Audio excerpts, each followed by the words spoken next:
Les sociaux-démocrates tchèques prêts à entrer dans le gouvernement Babiš. Le milliardaire Andrej Babiš, dont le mouvement ANO a largement remporté les législatives d'octobre 2017, a été renommé le 6 juin Premier ministre par le président Miloš Zeman. Andrej Babiš, ici le 6 juin 2018.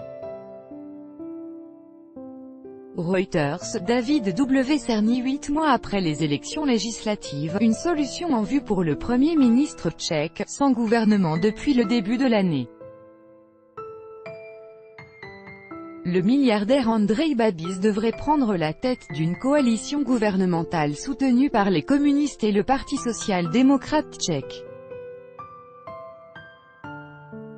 Consultés par référendum, les militants du CSSD ont voté en faveur d'une entrée de leur formation dans le gouvernement du populiste Babiš. Les militants du Parti social-démocrate tchèque ont tranché, 58% sont favorables à une participation au gouvernement Babiš.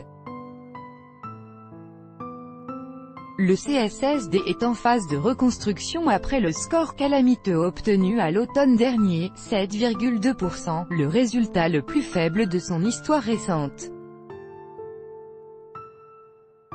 En février, le congrès du Parti social-démocrate a accouché d'une nouvelle direction, moins hostile à l'idée d'un travail en commun avec le milliardaire populiste, accusé d'avoir détourné des fonds européens.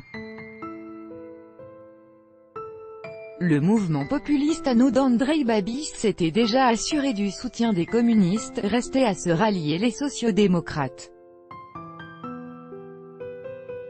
Les négociations durent depuis des mois. Fin mai, les deux partis sont finalement tombés d'accord sur le contenu d'un programme de coalition. Mais tout n'est pas encore réglé, loin de là.